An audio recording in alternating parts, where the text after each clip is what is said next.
পরে এই জায়গাতে বউ ফোন দিয়ে নেছে, ফোন দিয়ে নে এরকম লোকজন নিয়ে ধরছে। ধরার পরে আমার রাত্রে ফোন দিছে যে এই জায়গায় এরকম হয়েছে, গেঞ্জাম হয়েছে, তুই আয়। আমি কিছু যে এত রাত্রে তাহলে একটা মাই মানুষ যাওয়া সম্ভব না, আমি সকালে যাম। পরে হ্যাঁ করে কইছি যে ভাই আমি সকালে আইতেছি।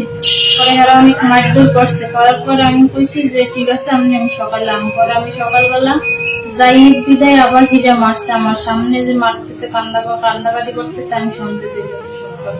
পরে আমি কইছি যে দেখেন আপনারা মাইরেন না, আমি আইতেছি। পরে আমি গেছি ওই জায়গায়, গাড়ি নিয়ে গেছি। যাওয়ার পরে এগুলো কথাবার্তা কইছি, কথা কওয়ার পরে এরা মানে না, এরা টাকা খুঁজছে। আমি কইছি যে আমি তো টাকা পয়সা কিছু আনি না, যা আনছি তাও এটা মানে আমি জায়গা জমিনের লিগে যেটুকু আমার খরচ হয়ে গেছে, আমার 1 টাকাও নাই, আমি দিতে পারবো না, যেমন ম্যানেজ করি আপনারা এটা সমাধান করেন। করার পরে এই কথা কওয়ার পরে হ্যাঁ মানে যে আমার উপরে দিও আমার সামনে পিড়ে, তারপরে পায়ে বলছে যে ভাই পিড়াইলে তো সমাধান হইতো না, যেমনি সমাধান হইব ওইটাই যেমনি করা লাগবো আমার।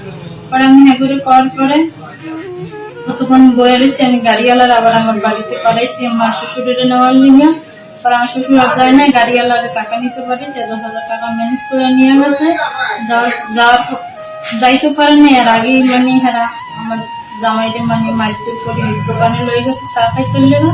নেওয়ার পরে আর তখন আমার যে লোক যারা ছিল এরা আমার লগে এরকম খারাপ ব্যবহার করছে। এবং আমি পায়ে ধরে বয়ে গেছি যে ভাই আপনাকে বোন থাকলে আপনারা কি কাজ করতে পারতেন, আমি আপনাকে ছোট বোনের মতন। আমি এই কথা বলছি আর আমার মানে নেই আমার কথা।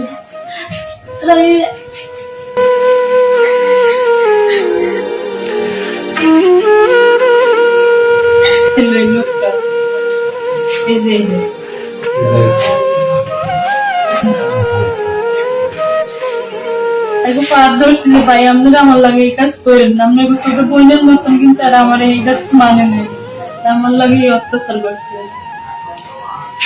দোকানে পাঠাই দিছে, লোক লই পাঠাই দেওয়ার পর এরা দরজা লাগাই দিয়েছে। দরজা লাগাই দিয়ে এরা ওই সামনের রুমে ছিল 3জন ছিল, এরা এদিকে আইনে। আর 2জন আমার যাইতে ধরে রাখছে মুখ সাথে, আর একজন আমার লাগে শারীরিক সম্পর্ক করছে।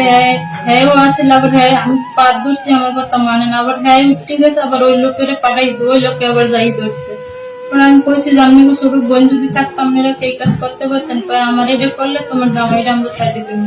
পরে এই বিদায় পরে আবার হ্যাঁ পাশের বাড়ির ভিতরের লোক আছিল, এরা যখন জানছে এই ঘটনাটা, দেখছে মহিলারা দরজার জানলা দিয়ে। কিন্তু আমি আত্মহত্যা করতে চাইছি, কিন্তু আমি যে জীবনে ছোটতে বড়াইছি কোনো সময় এরকম ঘটনা হয়নি। এই জায়গায় যাওয়ার পরে এই ঘটনা হয়েছে, কিন্তু একটা নারীর কাছে সবচেয়ে সম্বলই দেয়। কিন্তু আমার এটা হওয়ার পর তো আমার কি বাচ্চা থাকার মতো কোনো ইচ্ছাই আমার ছিল না। আমি 2বার গেছিলাম আত্মহত্যা করতে, কিন্তু আমি পারিনি। আমি চাই না যে দুনিয়ার থাকতো এরকম, কারণ সবাই তো জিনিসটা জানছে আমার।